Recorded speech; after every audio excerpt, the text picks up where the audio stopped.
India is a land of traditions and culture, and it reflects through every aspect of our life. Sari, which is a traditional dress for Indian women, is draped differently around in different cultures. Today, I've draped my beautiful sari, which I've got from Cbazaar in a Kunbi style, and this is how the ancient tribe of Goa would drape their saris. The Kunbi saris are usually in cotton material and traditionally dyed in the color of reds. These saris were worn by the farmer women who used to work in paddy fields, and they would wear it only up to their knees and tie it like this around their shoulder.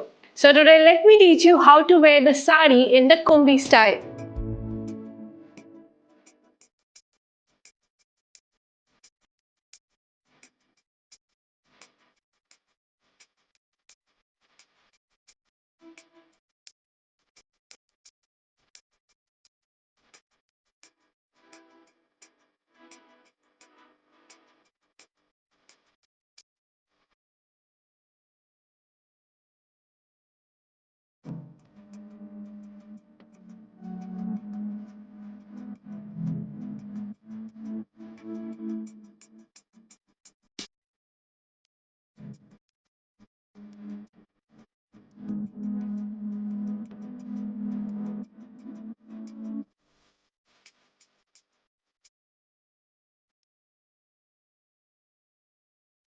Let me know in the comment section which style of draping would you like to watch it next, and also let me know how did you like this video. Subscribe to Cbazaar for more such updates.